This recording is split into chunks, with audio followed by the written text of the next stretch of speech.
Welcome and thank you for downloading the SteerDuff podcast. While sitting,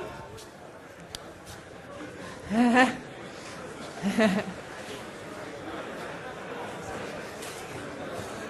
didn't want to stay in bed so you would miss a lecture. Okay, what did we do last time? Please, please, please, please, please, guys, girls.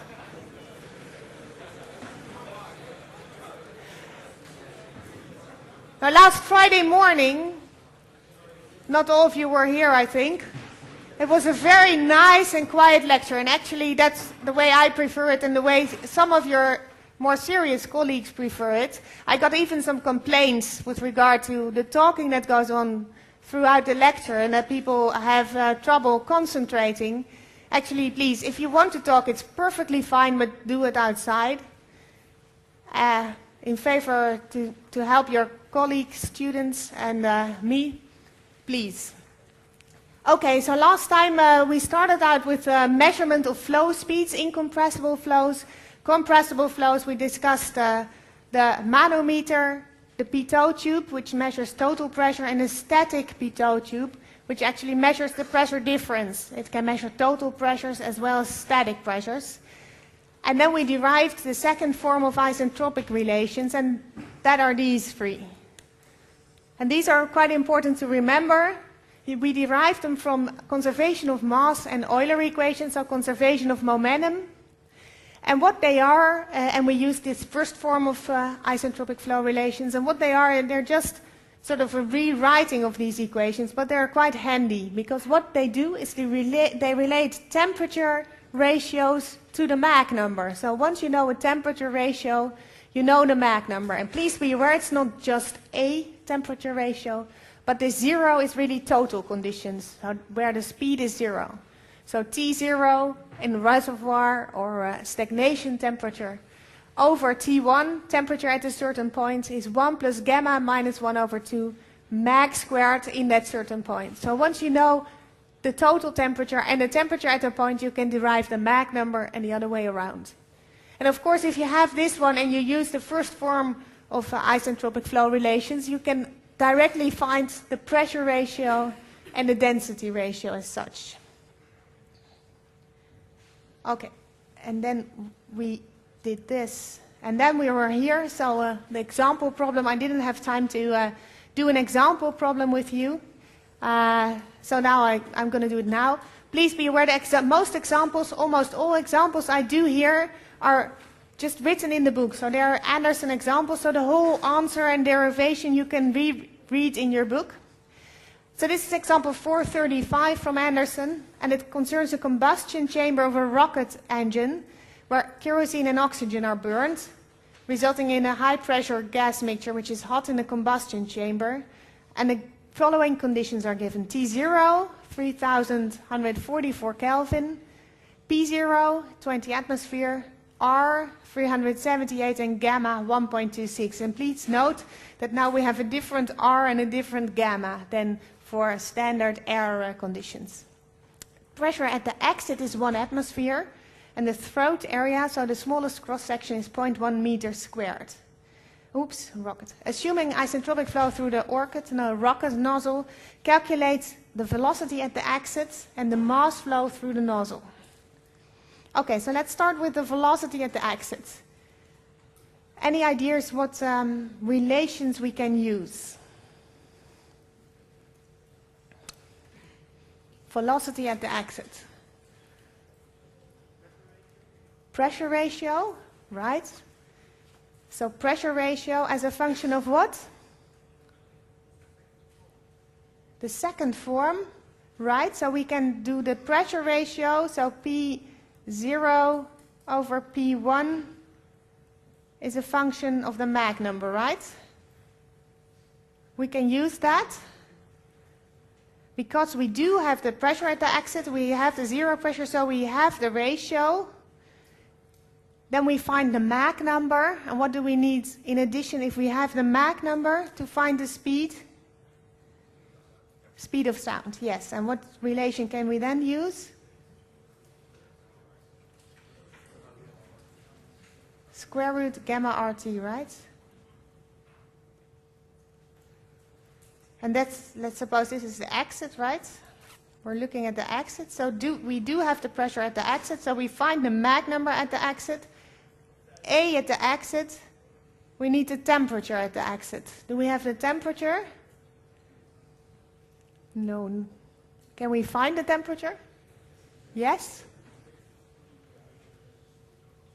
Equation of states is an option, but we don't have the density either, right? So what relation can we use to find T at the exit? P0, P1, and T0, indeed. So the relation, the first form of isentropic flow relations, right?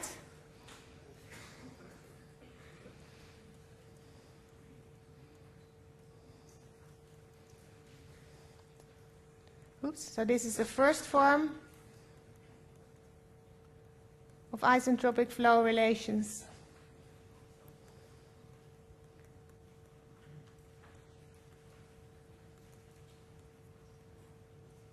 Then we find TE. Then we can use TE in there. And okay. Okay, let's do it. I prepared it slightly differently. Because you can also, there's another way you can do it. Namely, instead of using this ratio, so instead of using this form, of course you can use the temperature ratio as well, right? Because if you do through this, you find the T exit. And you could also have used the T0 over TE here. You find the same answer, okay? Yeah? Shall I do it or shall we leave it? Do it. Okay, let's start. So P0, so let's first find TE. So PE over P0, first form of the isentropic flow relations, is equal to TE over T0 to the power gamma over gamma minus 1. So we're looking for TE. So TE is equal to PE over P0. And we have to then take this to the power gamma minus 1 over gamma to get rid of the power, right? Because if we do this to the power gamma minus 1 over gamma, we have here, at this location, we have then to the power 1. And then here we get to the power gamma minus 1 over gamma. Times T0. So TE is equal to, T0 was given, 3,144. And then the pressure ratio, yes, no. So P0, 20 atmosphere, and at the exit, 1 atmosphere. So P exit 1, P0, 20, and gamma, does anyone remember gamma? 1.26, eh? Yes, perfect, it was given. 1.26 minus 1 over 1.26. And then we find the temperature at the exit being 1694 Kelvin. Okay, so step 1. Now we can compute the speed of sound. Square root of gamma RTE. Gamma is 1.26. R was given to be 378. And the exit temperature we just computed is 1694 square root. So then we find 889.2 meters per second for the speed of sound. Now I'll do it the slightly easier way. So I compute the Mach number from the second form of isentropic flow relations, namely T0 over TE is 1 plus gamma minus 1 over 2 Mach at the exit squared. So Mach at the exit squared is equal to T0 over TE. Then I take this one to the other side, so minus 1. And I multiply by 2 over gamma minus 1. Yeah? So then I find that Mach at the exit is T0 was 3144. T exit we computed 1694 minus 1 times 2 over 1.26 minus 1, and then we take the square root to find the Mach number, and then we have the Mach number 2.566. Yeah, last step easy. So Mach number is equal to V at the exit over A at the exit. So A exit is Mach number, sorry, we're looking for VE. This is so, I much more prefer a blackboard. Okay, so we're looking for VE, so that is Mach number times speed of sound, so that's 2.566 times 898.2, and that is equal to 2,305 meters per second. Yeah? And please be aware, there are probably different ways to solve this using different forms of the equations, but this is the correct answer. Questions? So what did we do? First compute the T exit from the first law, first form of isentropic flow relations, compute the speed of sound, and then with the second form compute the Mach number, and then we're there. Yeah? So that solves A. Now B, the mass flow through the nozzle. Mass flow. What's the definition of mass flow? Rho V times A. Rho VA. Great. So Rho AV. Any suggestions where we do this? It is constant, so it doesn't matter, right? Mass flow at any cross-section is the same. Any ideas where we can do this?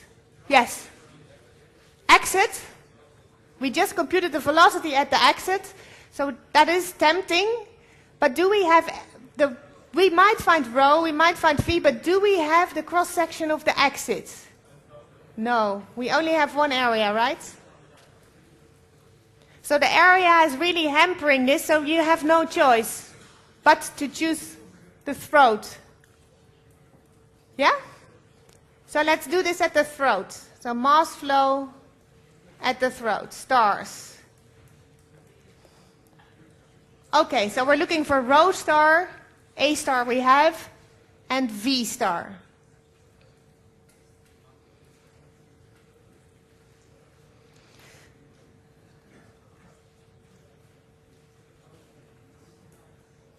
Any ideas? Rho star.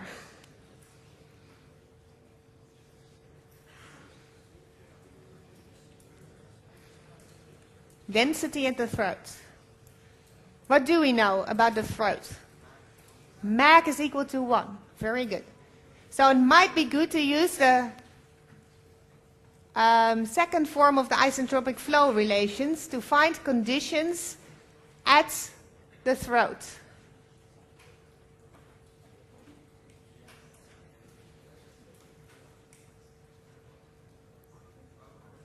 Any ideas? Yes. Question, why is the Mach equals to 1? Yeah, it's a bit hard to explain. I will, I think later I have a few slides on that. So if you put in the equations, you can see that you can see a relation between areas and velocities. I'll do later. But if you do the computations, you will find it. So Mach is 1 in the throat, always. The smallest cross-section if you have a supersonic nozzle. And this rocket engine, it looks something like this. With an exit and a very strong contraction ratio. Flow through this combustion chamber. Yeah? So, rho. Who gives me rho?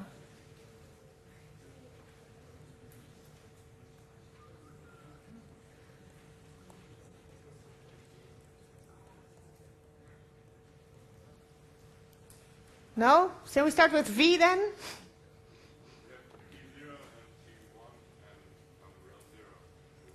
We have T0.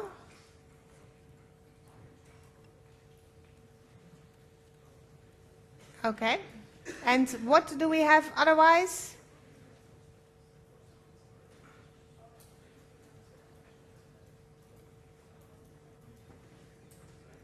No.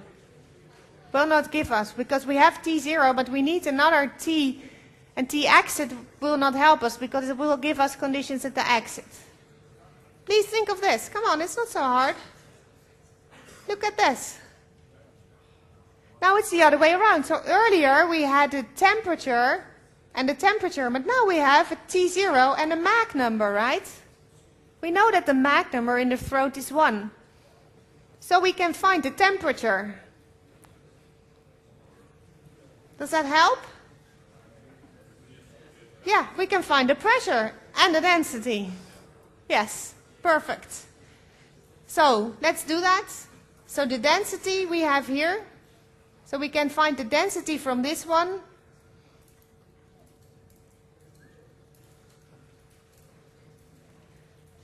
So we have T0, we have Mach at the throat. So we can use the second form of isentropic flow relations. Rho 0 over rho star is a function of Mach star, and that gives us rho star. Yeah? V star.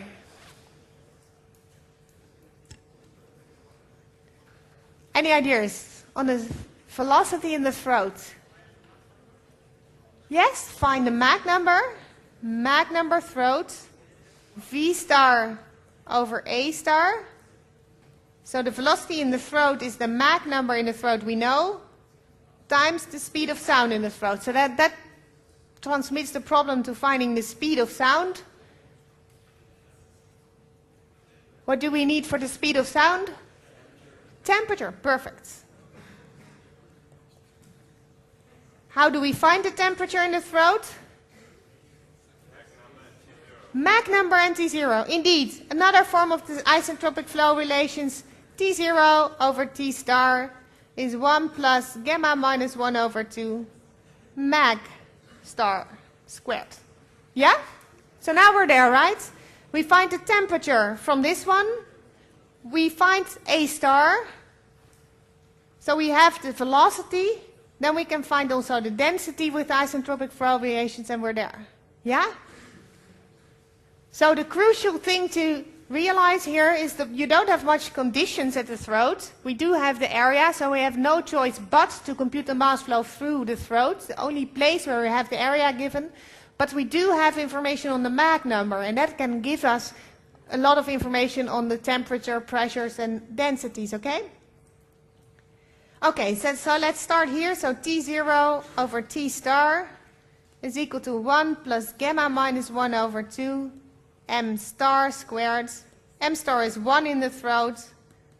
Gamma is still 1.26, so times 1 squared. So that gives us, this is equal to 1.13. So T star is equal to T0 over 1.13. So that is then, I can't read my writing, 278.2.3, I think.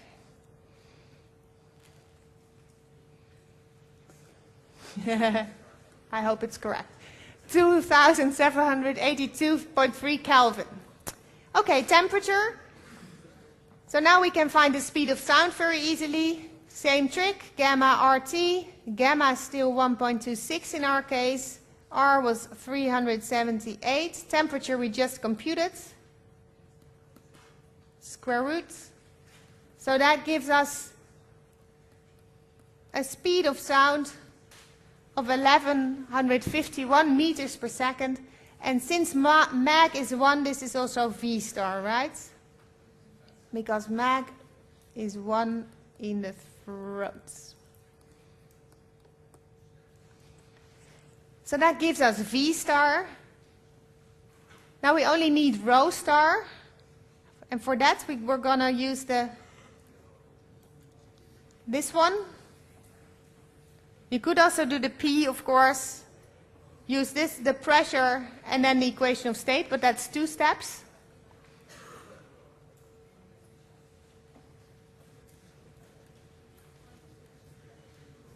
So rho 0 over rho star is equal to 1 plus gamma minus 1 over 2 mag star squared to the power 1 over gamma minus 1. Yeah? So 1 plus 1.26 minus 1 over 2, 1 squared to the power 1 over 0.26. And I don't have this because I chose the other way to do it. Can anybody type this in? What the answer is of this?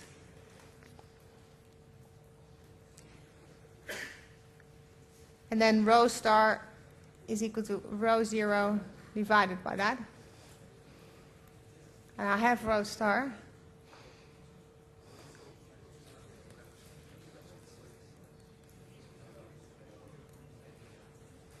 This ratio? Anyone with a calculator? I'm a bit. 1.6? Okay. 5538? Well, 0, 0. Okay, perfect. 1.6.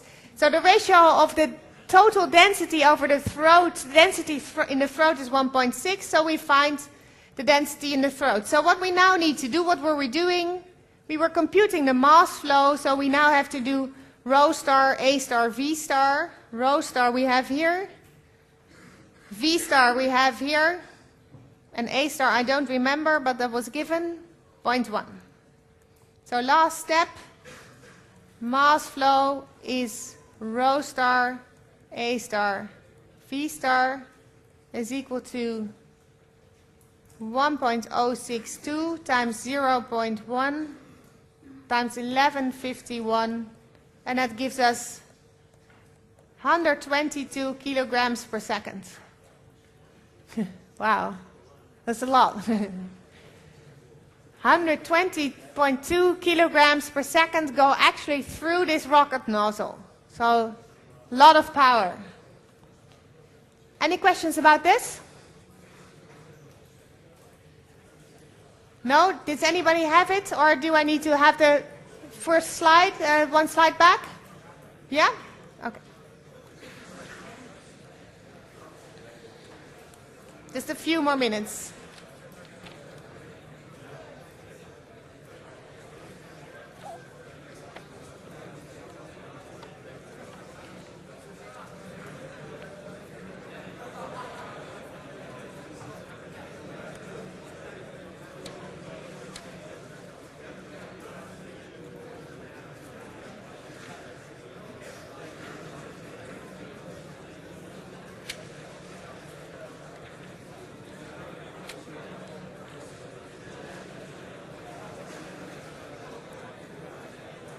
Yeah? Okay.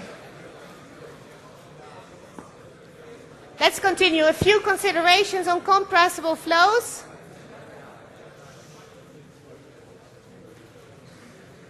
I brought a picture with me of one of our supersonic wind tunnels. Looks like this. If you're interested, you can visit our labs. Maybe you already did. There are across the street Aerodynamics laboratories. We have a low-speed wind tunnel, which is a Leegwaterstraat, but the rest of the wind tunnels are over here. 2 supersonic wind tunnels and a hypersonic wind tunnel. And also there we have an open jet wind tunnel for really low-speed research around wind turbines. This is our hypersonic test facility, where we have, it's a Ludwig tube type. We have 2 small pressure vessels where we heat up the flow because it's expanding and cooling when it speeds up. Heat up the flow and put it under high pressure.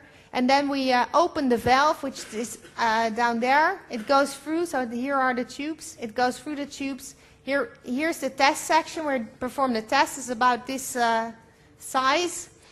And then you can measure for about a millisecond before the flow really, what do you call it, vaporizes.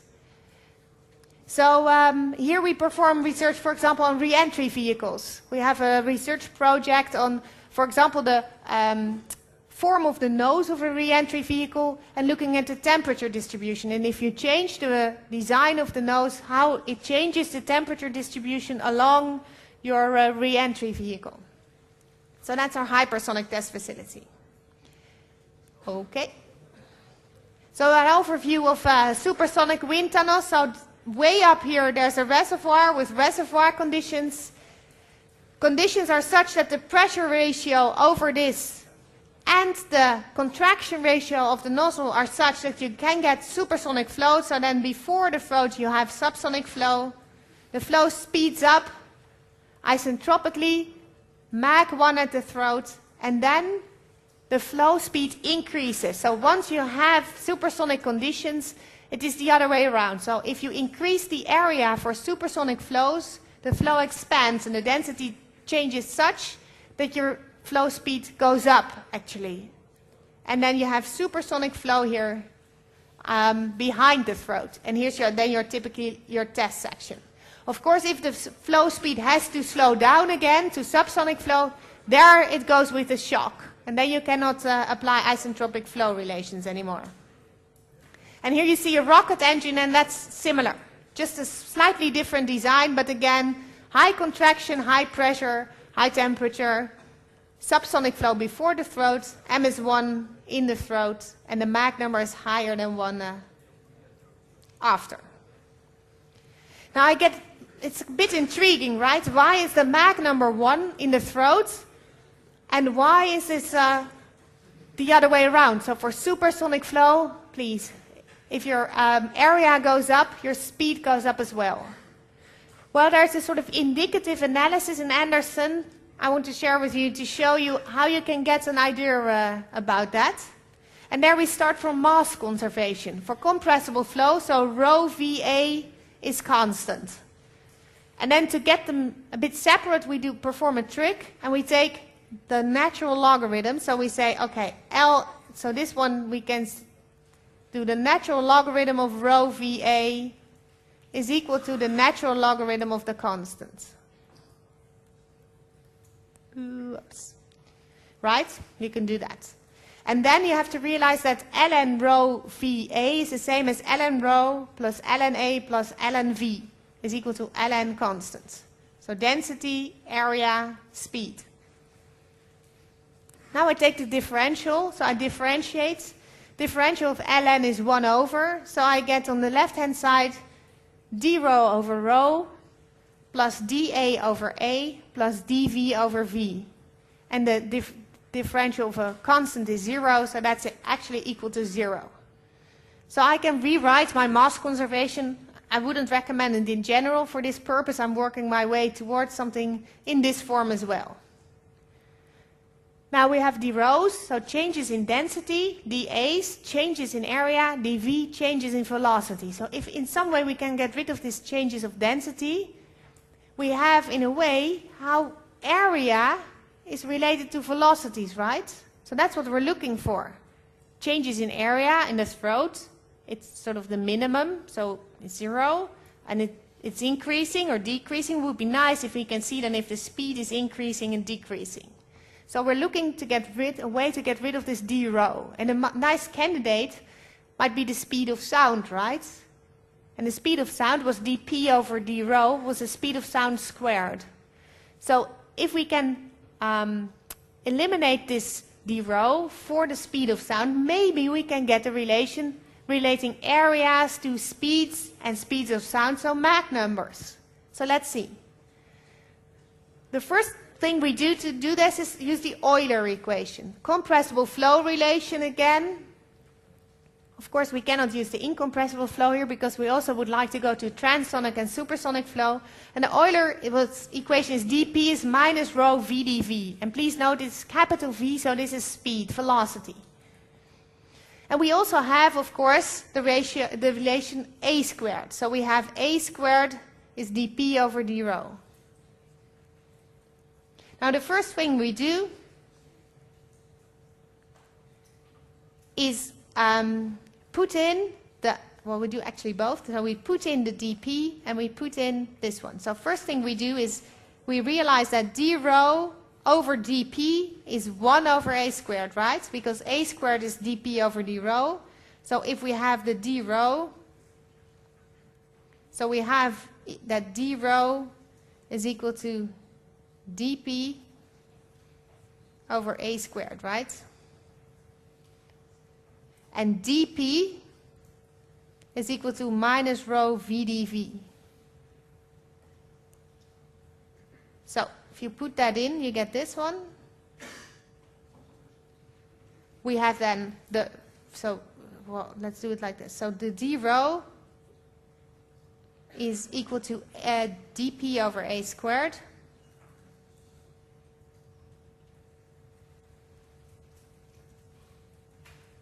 A squared rho, right? So then the dP is minus rho V dV. So we have minus rho V dV on top. Minus rho V dV on top. Divided by A squared over rho. Rho drops out. So we have minus V dV over A squared, right? So putting in the A squared equation and the Euler equation, we can replace d rho over rho by minus V dV over A squared. So this is nice. Now we have only dVs, so changes in velocity, and dAs, changes of area. And we have this small A squared, and that is of course the speed of sound. Sometimes it's also denoted by C. But I think Anderson uses A, so I stick with A. Okay, now we collect all the dVs on one side and all the dAs on the other side. So we have dA over A on this side, so we take the dV over V minus V dV over A squared to the other side. Sorry, that step was not done, so we do.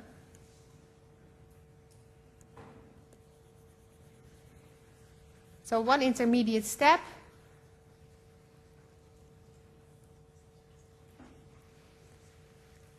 So dA over A is equal to dV of dV, and then this one becomes plus, so we have VA. Sorry. Different A, V over A squared plus, and then this one becomes minus, so minus 1 over V plus VdA. So if we multiply this by V, we get then V squared, and we divide by V here again, right? So we multiply by V over V, put one V inside and one V below. Then we have here minus 1, and we have here mag squared. Yeah?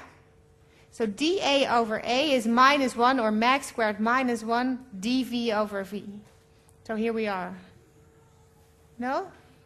Yes, I can go back one. So what did I do? I took all the V's to the other side. So I had then V over A squared minus 1 over V, right? Then I multiply by V. So you get V squared over A squared, and here minus V over V. And then of course I have to divide by V here as well. So I get dA over A relating dV over V. And what I get here in between brackets, this one is minus 1, and this one is plus mag squared. So mag squared minus 1. So this is an area velocity relation. Here I stop with the differentials, and what does it say? So if I know something about my changes in area, I know the mag number, I can find the changes in velocity, or the other way around. Now suppose, let's first consider subsonic flow, right? Subsonic flow, so mag is smaller than 1. Yeah? So mag squared minus 1 is smaller than 0. Negative. So for subsonic flow, this bit is negative. So that means if dA is positive, dV is negative, right? Because plus is minus times minus. Yeah? So if dA is positive, what does it mean? My area goes up. So for me, let's see, you go from left to right. So my area increases, right? So I get a larger area if my dA is positive. This one's negative, so my velocity decreases. So this tells you that for subsonic flow, if the area increases, your velocity decreases. The other way around, if the area decreases, so if dA is negative, so it changes negatively, it becomes smaller. This is negative, so then your velocity becomes larger. So if your area becomes smaller, your velocity becomes larger. That is correct, right? Even for low speed flow, we have V times A is constant. So if V goes up, A goes down, and the other way around. So that we knew sort of. Now let's do the supersonic flow. So Mach number for supersonic flow, Mach number is larger than 1. So m squared minus 1 is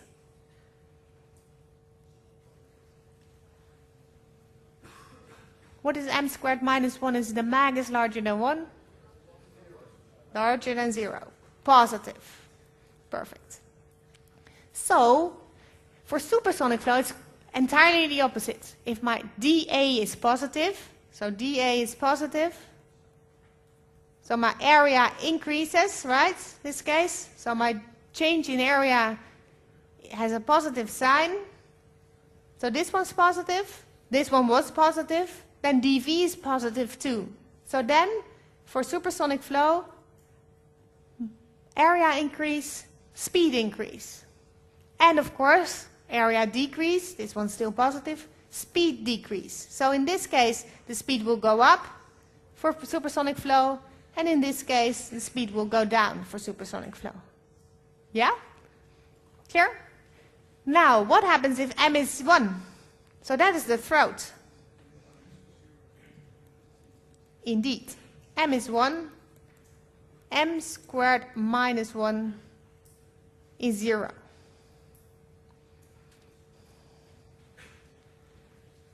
So then dA is equal to 0 times dV.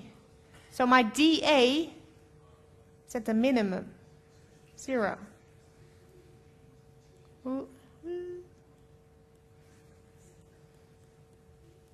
Right? You can also show it, Anderson has a sort of harder way to manipulate this. You can also play around a bit. So you can say I rewrite it. dV over V, this is the way it is in Anderson, is equal to, you take this to the other side, 1 over Mach squared minus 1 times dA over A, and then you have division by 0.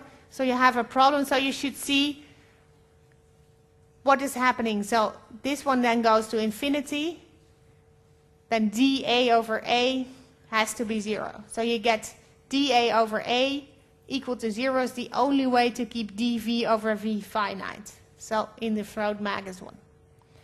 This is not very rigorous analysis, but this gives you an idea. So what did we do?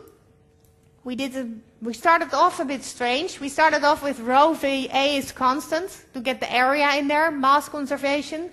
We took this ln thing, differentiate, to find area changes. We used the Euler equation and the relation for the speed of sound, and through that we got this area velocity relation. And this might help you to see that what is going on. I personally still find it hard to understand, especially for sonic and supersonic, what is happening. But this is what is hidden inside the physics. Okay. So if you make a plot of your nozzle flow, you can plot then for supersonic flow the Mach number. Now with supersonic flow, the Mach number in the reservoir, you start in the reservoir, so 0. Your flow increases isentropically until the throat, and this is then the throat, right? Mach is 1. And then if your area still increases for isentropic flow, your Mach number increases as well. Now, what does your, and this is all still isentropically. So what does your ratios, what do the ratios look like? T over T0 starts at 1 in the reservoir, right? T0 over T0 is 1. And that one decreases. Pressure decreases ratio, and density ratio decreases. So this is the way these ratios look like inside a supersonic nozzle. Then one thing that is there's a section on in Anderson on measurements of supersonic flows, and that is a whole different ball game. You don't need to know this.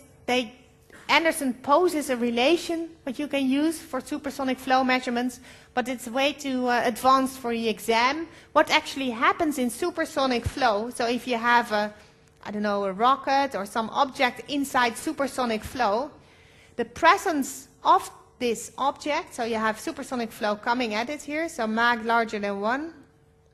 The presence of this object is communicated throughout the flow by the speed of sound. So there are sound waves going out, so through the speed of sound, and these sound waves, if you draw them at different instances, they collide at a certain, depending on the Mach number and depending on your geometry, in a shock, so at a certain position. So once you have an object inside your inside supersonic flow, you get a shock, and quite often a shock wave around or even sometimes in front of your measurement thing. So if you put a pitot tube, do I have a picture? No. So if you have a pitot tube inside your supersonic flow, you might even have a shock here. So then you don't measure actually what is going on here in your supersonic flow, but you disturb your flow such that you have a problem. So we use different ways to measure supersonic flows. So that's not on that more in the compressible aerodynamics class next year. Okay, then I finish with a few homework examples you can exercise at the end of the Anderson. 4.8, 4.10 and 4.24, playing around with these compressible flow relations, isentropic flow relations, number 1, number 2, and the energy equation. It is, I think, costs you half an hour or an hour in the weekend, but it gives you an idea on how well you can do that. Then the instruction on this section is next week. So next week you will do a compressible flow in the instructions as well. But it might be good to practice this in front so you're really well prepared. Please be aware the answers, so not the derivations, but the answers are in the back of your book, right? Of the even homework examples. Any questions? Okay, then see you after the break.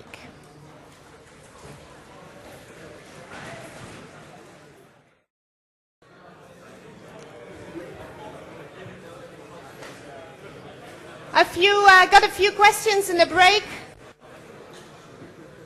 that were good questions I would like to share with everybody. One was on this exam question where I skipped a step because I prepared slightly different. Of course, here we have computed the ratio of the density, the total density over the density in the throat, but you don't have the total density yet. So what you needed to do here is, can we go back one slide? Oh, I hate that. Terrible, sorry. That's why I prefer the blackboards. So here, sorry. So what you needed to do is, of course, apply the equation of state, right? So the equation of state, so with the rho 0, you can directly compute we have a P0 and a T0. So P is rho RT. Yeah? Okay.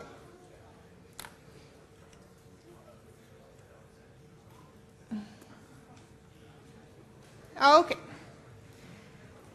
So that brings us to the actual topic of this lecture, viscous flows.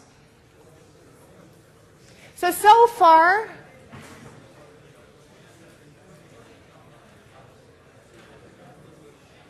far, all the relations we derived, please.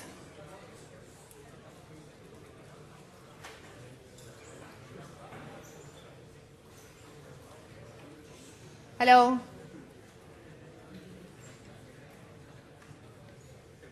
Please. Okay, so far all the relations we derived Come on. If you would like to talk, please go outside. It's perfectly fine. Leave now and let the guys who want to listen to me listen.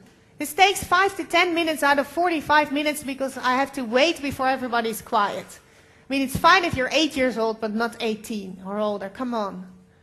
This is perfectly, you're liberal to do whatever you want, but don't obstruct us. Okay. So far all the relations we derived are valid for inviscid flows, right? We assumed isentropic flow, so reversible flow, so no friction or dissipative effects. With Bernoulli, we derived it from a pressure force balance over an element, a fluid element, and there we also neglected viscous effects.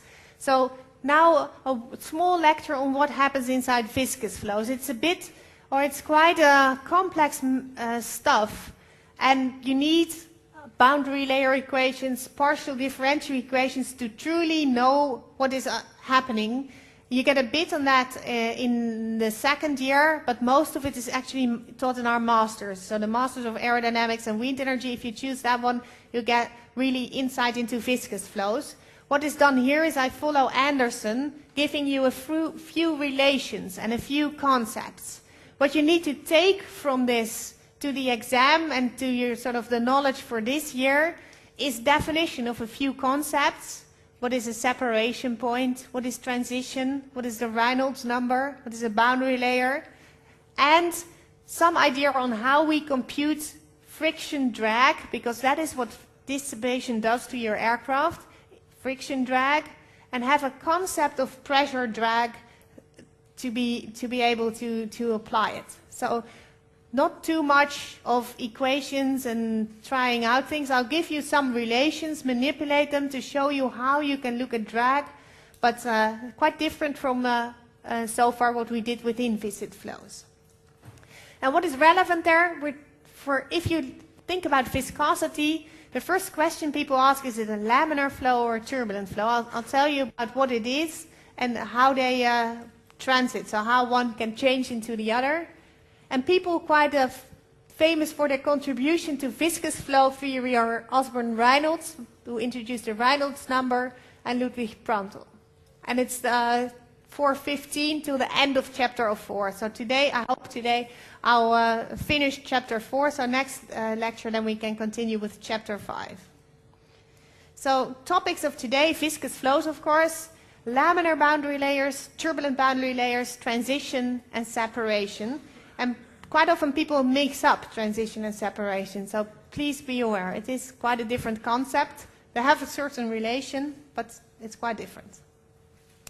So viscous flows, what are they? Well, a viscous flow has quite different topology than inviscid flow. Suppose we put a cylinder inside an inviscid flow. Of course, inviscid flows, truly inviscid, do not exist. There's always a small contribution of viscosity, but suppose, sort of as a thought experiment, what would the flow then do?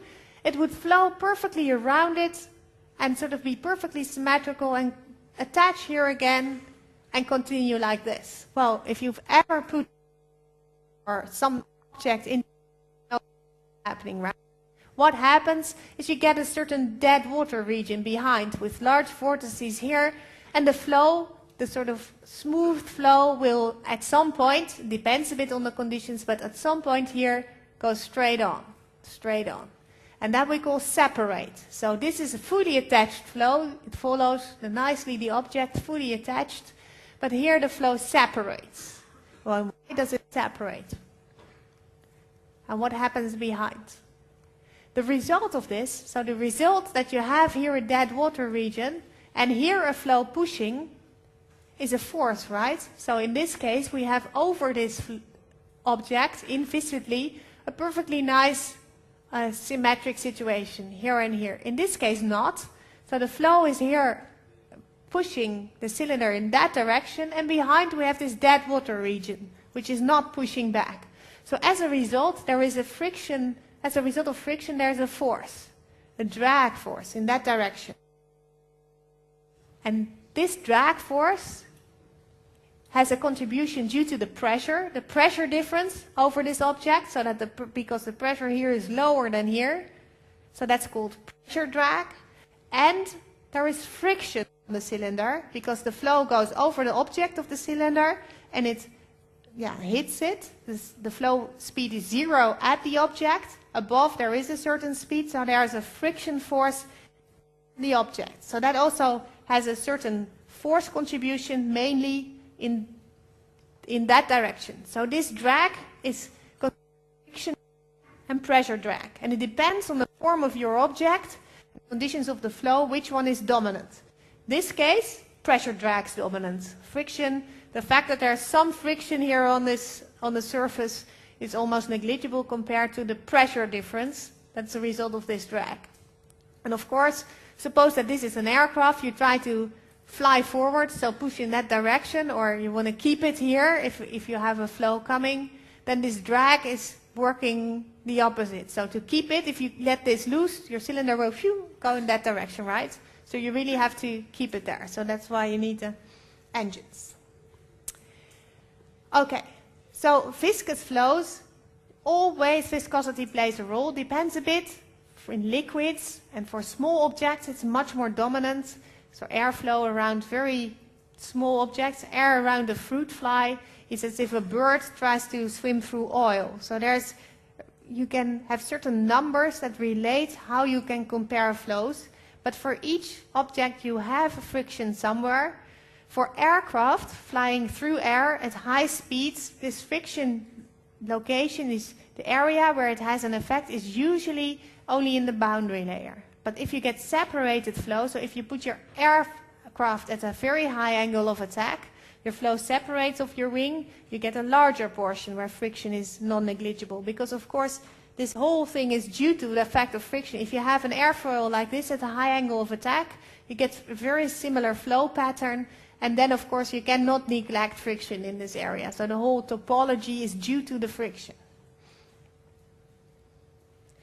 But right at the surface velocity is 0, whatever happens, also at thin boundary layers. Now, here a picture of an airfoil at a very low angle of attack in a flow. Now, you see here the boundary layer sketched, and you see that the boundary layer grows. So here at the leading edge, the boundary layer is 0, and it grows along the length of the airfoil or plate or whatever.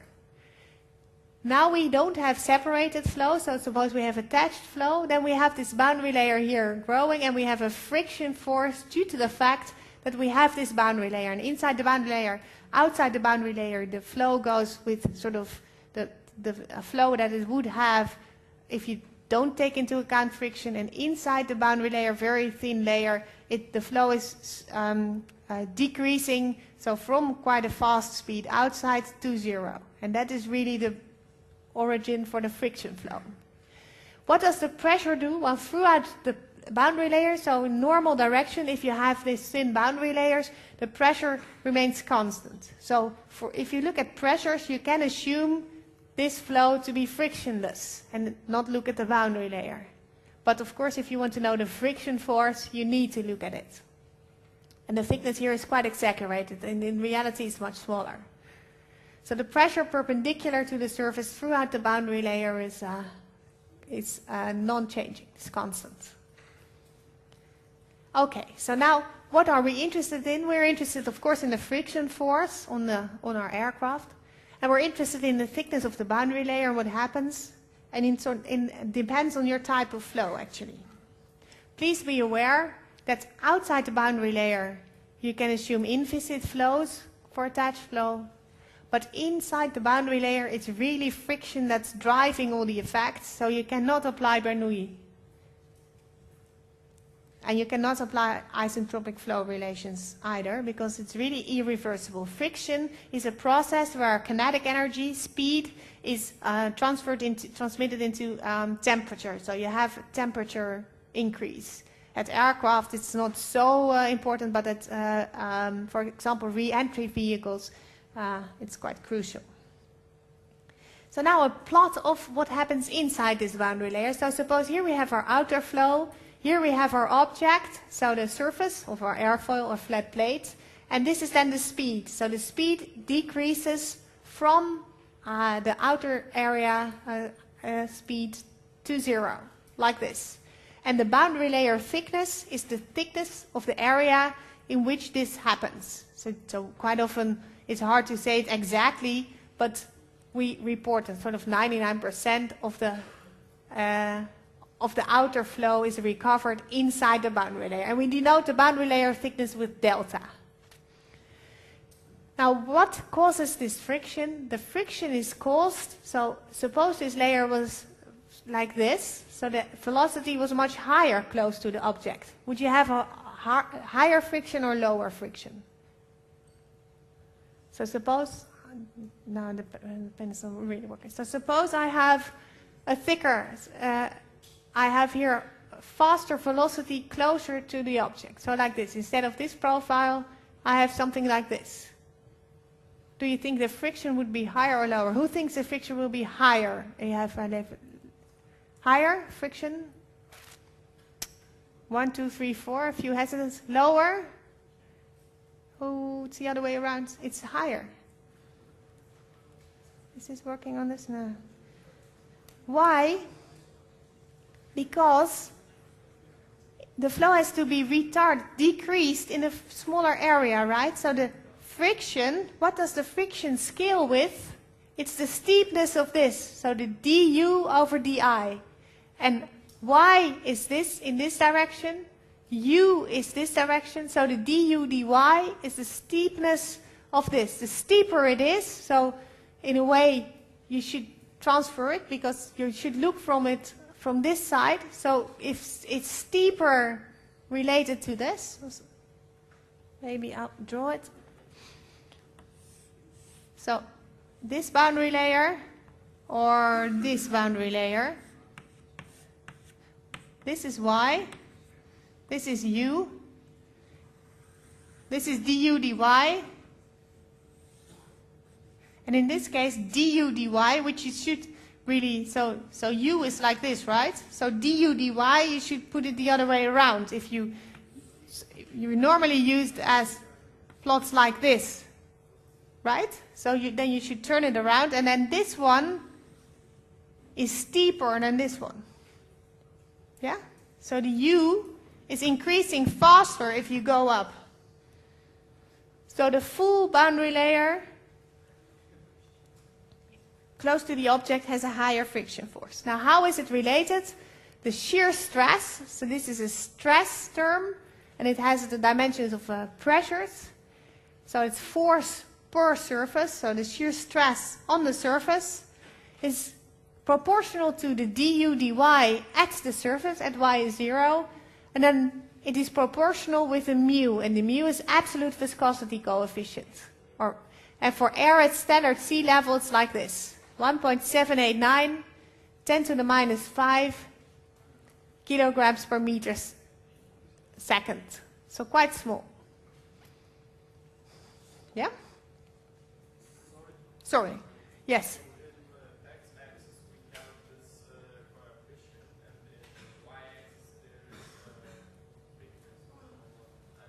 Sorry, in the x-axis?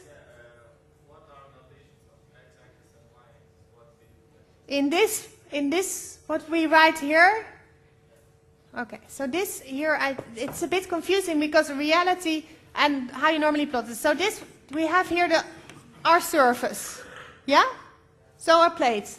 We have a boundary layer over it. So 0 velocity here, and the velocity is increasing. So this is the distance to the surface. So the velocity, if you look at slightly above, if I blow air over this table, slightly above I have some velocity here, some velocity here, some velocity here.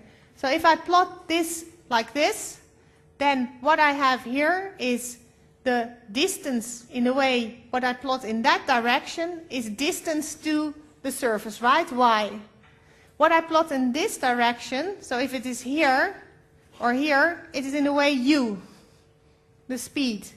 So your normal we're used, but the speed is a function of y. So normally we are used to have the speed as a function of y like this, right? No? That's okay. I draw it like this because it's what it in reality is. But if you should actually turn it around. So then you have the speed at a certain y. You get this. Right? Let's see. U. Well, the only thing you should know is that what you draw here is actually dy over du. Right? So if it is like this, dy over du is smaller, right? But du over dy is higher. That's maybe the way to look at it. Yeah?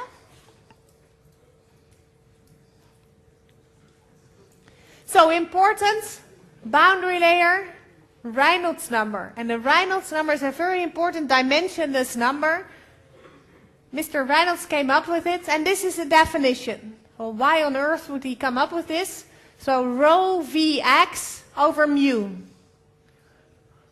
To begin with, these have the same dimensions. So rho Vx has the same dimensions as mu. So rho Vx is kilograms per meter second. And this one's also kilograms per meter second. So this is a dimensionless number. What does it tell you? Rho Vx is convection. So V is your speed, rho is the density, and these are free stream conditions. And this x is the location along your plate or object. So suppose we put a flat plate into a flow, then the boundary layer thickness changes, right, accordingly to x. And also your friction force changes along the sides of along the coordinate of the plate. So this x is the x-coordinate along the plate. So the length over which the flow has flown. So rho Vx is actually sort of related to convection, right? The speed of the flow itself. So convectional phenomena. Below we have the viscosity coefficient. So that is viscous. So diffusion, the dissipation. And Reynolds number tells you how important convection is over diffusion. So suppose we keep the length the same. So suppose we have a plate of 1 meter in air,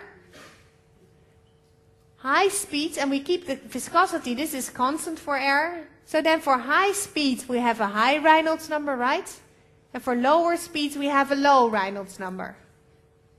But we can also look at the length. So what I told you is that a fruit fly, so very small insect flying at not so high speeds, but through air, very small, has a small Reynolds number.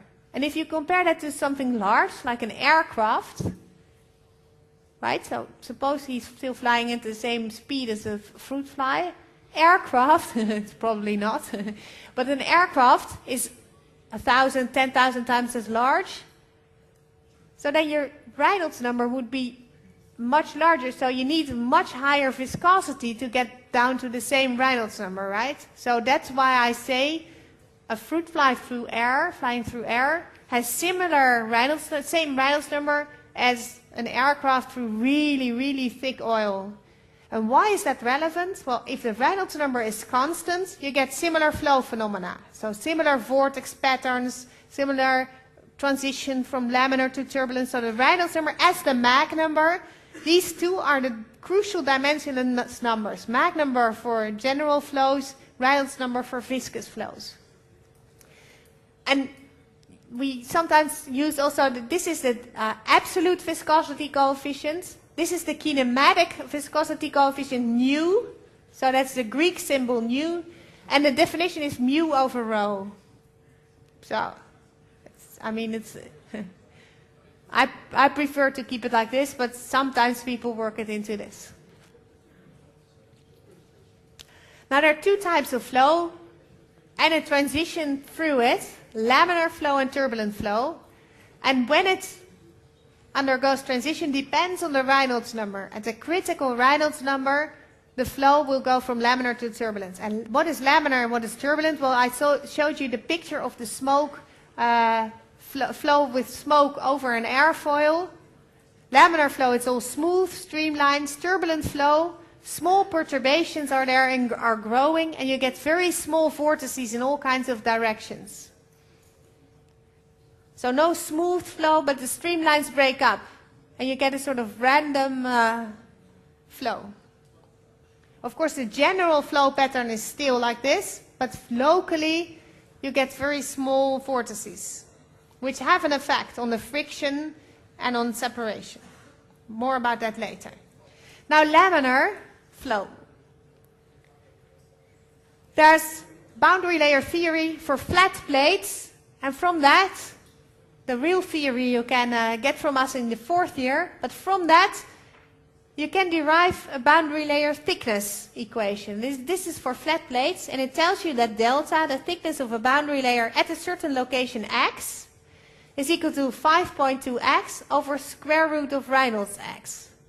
Now, please be aware, Reynolds x was rho Vx over mu, right? So suppose we keep rho V and mu constant, the rho infinity, V infinity, so that's the free stream conditions. So here's square root of x. So we have x over square root of x. So how does that behave itself? As square root. So the boundary layer thickness in laminar flow grows as a square root function. So it's parabolic, right? Proportional to square root of x. So in the beginning it will grow fast, and later it will grow less.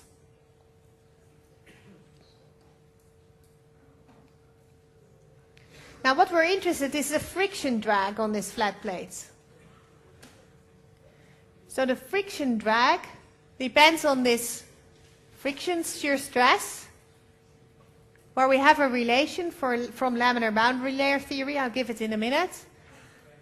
And that friction force changes, so the shear stress changes along the plate. The shear stress at the leading edge is different from the shear stress at the trailing edge.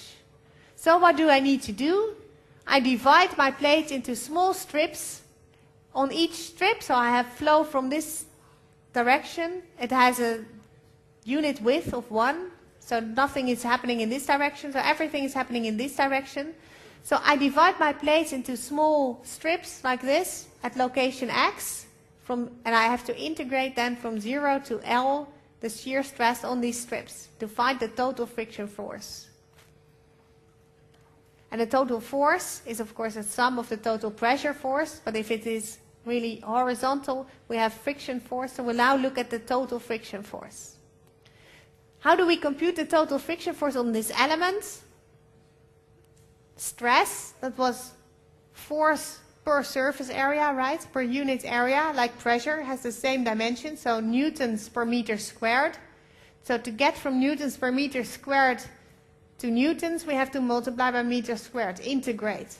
So we integrate the shear stress, tau, times the area of the strip. And that is the length 1 and dx, so 1 times dx. So the shear stress here is tau, times the area gives us the friction force. So the local friction force on this element is tau times dx. Now if we want to have the drag, we integrate from 0 to L this local shear stress times dx from 0 to L, right? Okay, yeah, this is a bit I like least. What you need to know from this really is concepts and how you would approach this. So concepts, laminar flow, turbulent flow, shear stress, friction drag, pressure drag. But because we don't have really the tools to do the nice analysis. So skin friction coefficient. So this shear stress that we're interested in, again from laminar boundary layer theory, there is a relation relating this shear stress to Reynolds x again. So this shear stress is different at each location, and it differs like this. And that's usually given again in dimensionless form. So we don't give the shear stress directly, but we give this friction coefficient, the skin friction coefficient. And that's a dimensionless skin friction, and it's equal to the shear stress divided by the dynamic pressure, half rho v squared.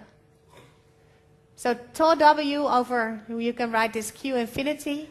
And then from laminar boundary layer theory, we know that it's 0.664 over square root of Reynolds x. what does this tell you? Is the shear stress larger at the leading edge of the plate or at the trailing edge of the plate? Who votes for the leading edge of the plate? For small delta, for small x? Do we have small x have a large friction force? Who votes? Who says no, small at the beginning of the plate? Okay, well, only 10% voted, but it's about half-half. We divide over x, right? Over square root of x. So if you divide by a large number, it's small. And if you divide by a small number, it's large. So at the end of the plate, it's much more smaller than at the beginning of the plate. So this has to do with the growth of your boundary layer thickness, actually. So CF and tau W decrease as square root of x increases. Yeah? Okay. Now, what we were doing, we are calculating the friction force. No? Questions? Remarks? Problems? No? Okay. Then I'll continue. So we're integrating tau W from 0 to L. Then I go faster. Apparently you're bored. So tau W is, you can give CF times square root of Reynolds x over 664. So that we do. We find the drag. We integrate our tau W, and that's the same as the friction coefficient times Q, right? Because this was dimensionless, so times the dynamic pressure. Then from the previous relation, from laminar boundary layer theory, we know that this is 0.664. We have the Q, but that doesn't depend on x, over square root of Reynolds x. So here we have our 1 over square root of Reynolds x. To integrate this, we separate it into everything that's with x, 1 over square root of x, and all the other thing we take outside. Now, primitive value of 1 over square root of x, so x to the minus a half. Here it is. So this is x to the minus a half. So if you take the differential of 2x to the power a half, you have 1x to the minus a half. So the primitive value we're looking for is 2 times square root x. So we have to take that between 0 and L. In 0 it's 0 and in L it's L, so it's 2 square root L, right? There, and everything that was before. So we have to multiply the 0.664 by 2, 1.328. We have our Q infinity, and then we have here square root of L, and what I do, I have here the remains of my Reynolds number, but it would, so square root of Reynolds number only without the L. This is my kinematic viscosity coefficient, so rho over mu. So what I do, we write square root of L as L divided by square root of L, right? So then I have here a Reynolds L and here L. So my drag force is 1.328 Q infinity L over square root of Reynolds L. So it depends very much on the length and on the Reynolds number, what the skin friction is, right? Please be aware, this is only on one side of the plate. So if you put the plate like, if you have flow over a plate, this is fine. But if you put the plate like this and you have flow on top and below, you need to multiply it by 2 for the top and the bottom, right? Now, we normally don't like forces, but we like force coefficients. So we usually work with lift, but lift coefficients. Drag coefficients. So what do? We make the force dimensionless. So we work here with the skin friction drag. So this is a capital C, different from that small c. So that is the dimensionless drag. And how do we make it dimensionless? By dividing by Q times S. So as we do with lift forces, we do with drag forces. So we divide the drag over Q infinity times S. So this is the dynamic pressure times area, so that has a force as well. So that is a typical force for your flow. So this skin friction drag coefficient is then this one divided by Q infinity S. Well, Q infinity drops out. What is the area of our plate? That is L times 1. So we divide by L. So then we have this one. So L, S, We divide, the L drops out, so we end up with this one, 1.328 without the Q and infinity and the L over square root Reynolds L. So you see that the Reynolds number determines not only the thickness of your boundary layer, but also the friction. So high Reynolds number, if we put a plate in a high Reynolds number, so high Reynolds number, we have a thin boundary layer, right?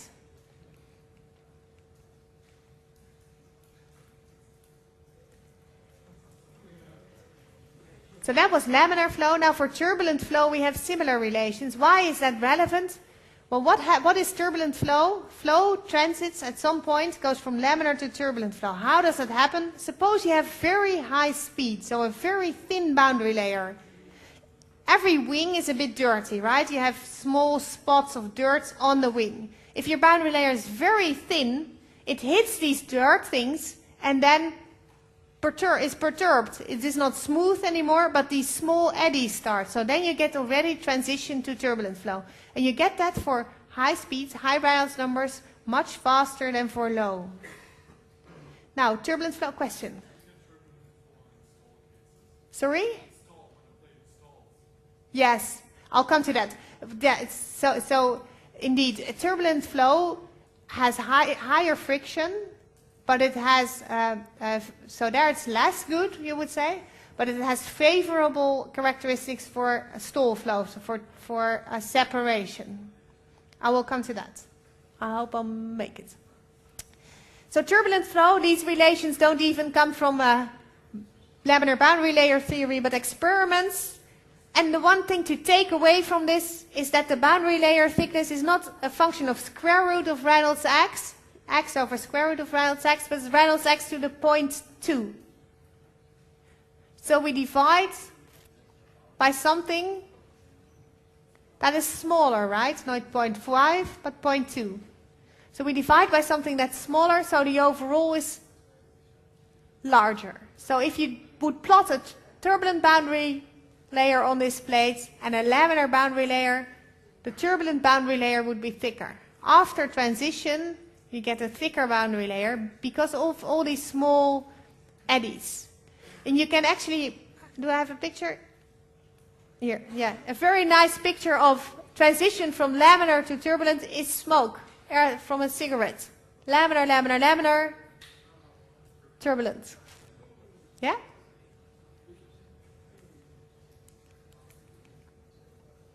And then also skin friction drag coefficient is, you can do a similar trick as we did just now. Scales with not Reynolds L to a half, but 0.2. Now please note, turbulent boundary layer is thicker, right? This is larger. For the same Reynolds number, a turbulent boundary layer, again, is dividing by Reynolds L to the 0.2. While laminar, you had Reynolds L to the power 0.5. So we divide by something smaller, so it's higher. So the friction and the friction drag of turbulent flow is higher. Why? Due to all these eddies in all directions, they also have they grab the object more. They have more energy in all directions. Yes? Sorry?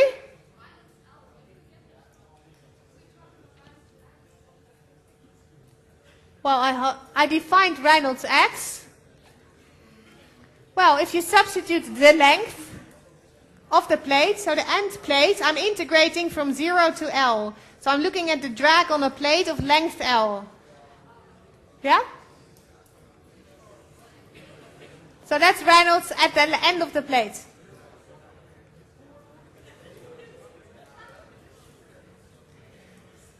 Normally, you can talk also about a characteristic Reynolds number for a flow, and quite often you look at the chord. So the Reynolds, you fill in the characteristic length that determines your flow. So it's then the chord length.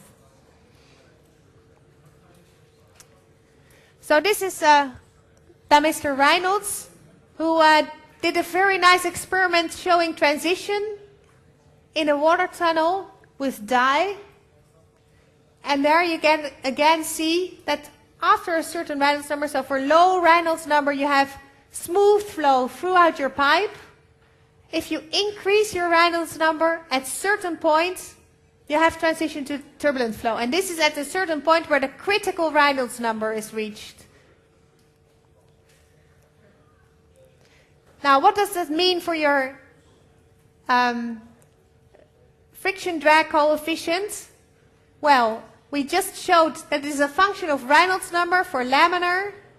For turbulent flow, it's higher. What happens if the flow transition, you go from this path to that path? So this is actually from experiments. Now what does it look like? If you look at, for example, the way we do this, we put oil on the surface. And through oil on the surface, you can actually see what's happening on the surface. Well, laminar flow has a very smooth surface streaks. But if you look along the plate, when it's transition to turbulence, you get these structures. So flow over a plate starts off laminar, but at a critical Reynolds number, through the Tolmin-Schlichting waves, again more on this later, you get the vortex breakdown, small perturbations grow, and you get transition into turbulence. First turbulent spots and then larger eddies. And Ludwig Prandtl also is quite important. He derived the boundary layer theory that we are using the results of. Now let's look again at our boundary layer. A laminar boundary layer, that's the red one, looks like this. It's not so thick. Up here you have the free stream velocity, but it's not very full here. While the turbulent boundary layer is thicker, so it takes longer before you have the free stream velocity. But due to all these eddies close to the object here, it is much fuller. So here you can already see that indeed skin friction is higher for turbulent flow, right? Because this one is less steep. Now how does it look if you look at the boundary layer? Thickness, laminar flow, transition to turbulence, and then a thicker boundary layer. Now when does this happen? At a certain Reynolds critical. So you need to know the definition of laminar flow, or the concept of turbulent flow, and the definition of the critical Reynolds number. And the critical Reynolds number is the Reynolds number at which you have transition from laminar to turbulence. Typically found from experiments, but then you can use it, right? And the Reynolds number is depending on x, so on the coordinate of your plate. So here it's smaller and it's increasing. And here it has reached a certain critical value, and then you have transition to turbulent flow. So on similar concept, of course, on flow around an airfoil or wing, laminar flow, transition point, turbulent flow. And it depends on the conditions. Your transition point can be anywhere. For gliders, so for really low speed aircraft, they design that to have as low friction drag as possible. So to have laminar flow, and they manage to have laminar flow up to 95% of the wing. While for commercial, we have to go home. No, it's gone back. For commercial transport aircraft, the Reynolds number is much higher. You're flying at higher speeds. The length might be, the chord length might be longer. And then it's very hard to have laminar flow for such a long portion. Typically you have transition around half of the chord or even before. This is a picture of our wind tunnel, an experiment of a blade in our wind tunnel. There you see the transition very well. So the flow is coming from this side, oil pattern on the object, laminar flow, turbulent flow. It depends what you look at, but if you look at the skin friction drag or the shear stress, then laminar flow is favorable, right? So the shear stress of laminar flow is smaller than that of turbulent. And here you see a design of a glider airfoil, which is 95% laminar flow. But normally, the vast majority of flows is turbulent, especially in aerospace. Now the next concept, so this is laminar turbulence and transition. Now we move to a different concept that flows can do, separate. And this is also a viscous effect. So if you have viscosity in your flow, small changes locally can make your flow to separate. Why does it separate? Well, it is separating because it's fighting a positive pressure gradient. So the pressure is increasing and increasing and increasing. At some point it says, I'm not fighting the pressure anymore, I just go straight on. So the flow is not attached anymore but separated. And here you see it with dye around the circular cylinder and how it starts. So small vortices grow and you get a large dead water region here. Now why is it important and when does it occur? For an airfoil at zero angle of attack, of course the flow is fully attached. But if you increase the angle of attack of your wing, at some point, I mean in 90 degrees angle of attack, you have just a bluff body, the flow is fully separated from leading edge to trailing edge. Somewhere in between, separation starts. And indeed this is related to the stall. So the flow stalls, so you get first a small separation bubble, and then the separation moves upwards, and at some point, for a large angle of attack, you get leading edge separation. And how does it look like? So it is very unsteady phenomena as well. Around the circular cylinder, you get von Karman vortex shedding, so a vortex rotating in that direction, quite a nice flow. And here, again, you see a picture of it around the cylinder.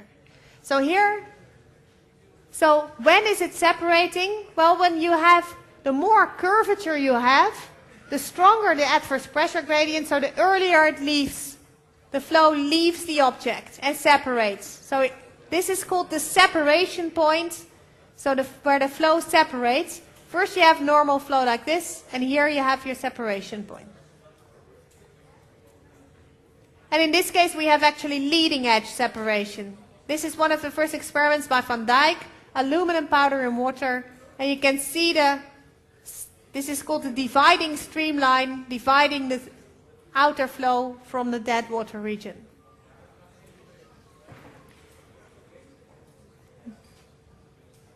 Now how can you tell separation, what is it doing to your pressure and your lift? So this is attached flow. Small angle of attack, airfoil. Then we have the red, a few more minutes, red pressure gradients.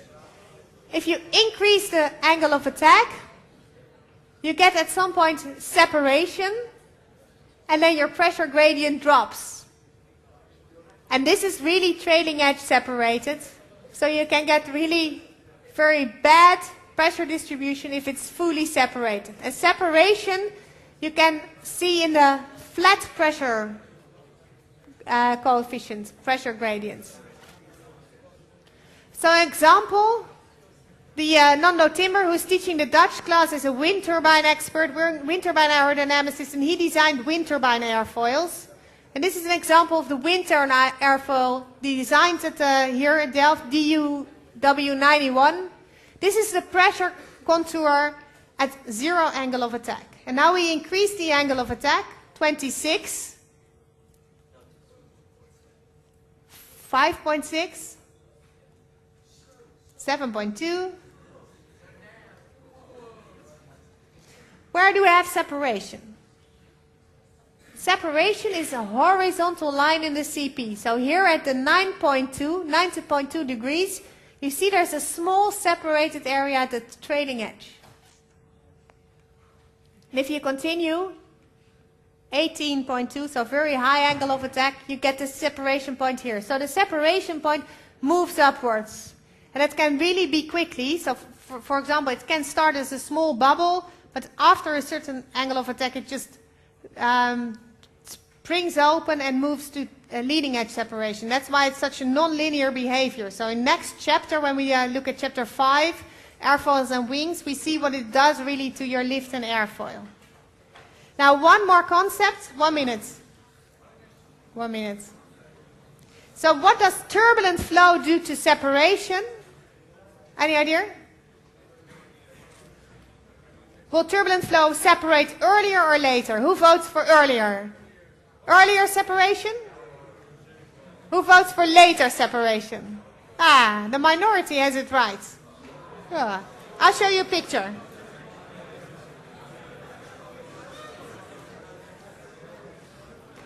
This is a very nice picture that can illustrate it.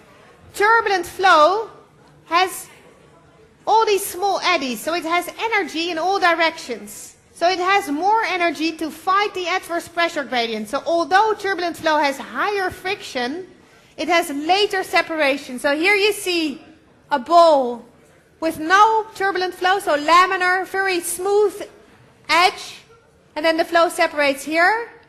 Here I put now a strip to make transition to turbulence earlier, to disturb it.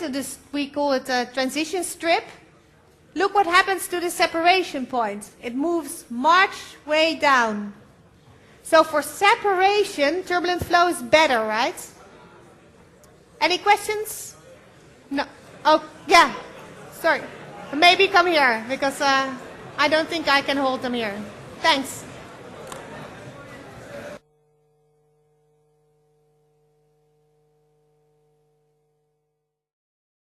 Please visit our OpenCourseWare website for more information. See you at our next